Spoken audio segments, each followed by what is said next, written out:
asalaamaaleykum mbokku internet yi man la Mamy Diarra dëkk Petit Mbao ci côté boulangerie bi man may ànd ak yéen tey ci seen waañu Bara Mousso. émission la boo xam ne chaque dimanche dañuy ànd ak produit Bara Mousso toogal leen benn plat.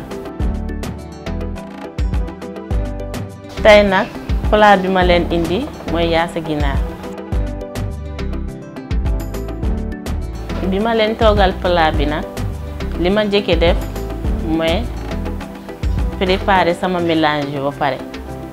mélange bi li ma ci def mooy poivre Bara Mousso ak ail Bara Mousso ak piment Bara Mousso ak sama gingembre bi yooyu yëpp laa jël mélange ko doog a piqué sama ginaar bi.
bi ma ko piqué ba pare dama ko jël def ko ci cin muusal ko bu mu ñoree après ci laa ko saaf.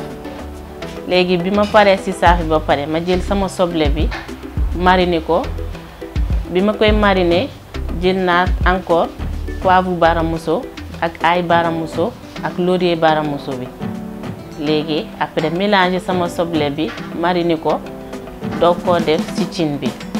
léegi bi ma ko defee ci cin bi ba mu xaw a ñor tuuti laa jël sama moutarde Bara Mousso def ko ci doog koo mélanger ub sama cin bi. léegi bi ma mariner sama soble bi ba pare ci laa ko jël sotti ko ci cin bi ub ko. léegi bi ma ko ubbee après soble bi bu mu xaw a ñor tuuti ma jël sama ginaar bi sotti ko ci. léegi moo ma jox sama yaasa ginaar bi bu waañu Bara Mousso.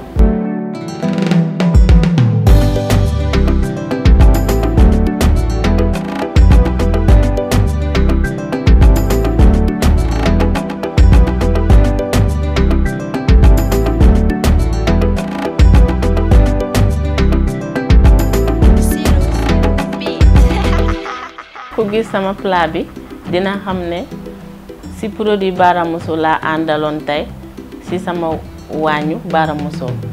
produit yoo xam ne produit 100% naturel la, amul produit chimique, amul effet secondaire. produit yi ma utiliser yépp mooy poivre Bara Mousso, ail Bara Mousso, laurier Bara Mousso ak moutarde Bara Mousso ak piment Bara Mousso laa utiliser tey ci sama biir waañu Bara Mousso. léegi li ma leen yëgal sama moromu jéegee yéen ñëpp ngeen utiliser produit Bara Mousso ci seen biir waañ bi. j'espère que kontaan ngeen ci plat bi ma leen indi. Je vous donne rendez-vous incha allah si beneen émission waañu Bara Mousso.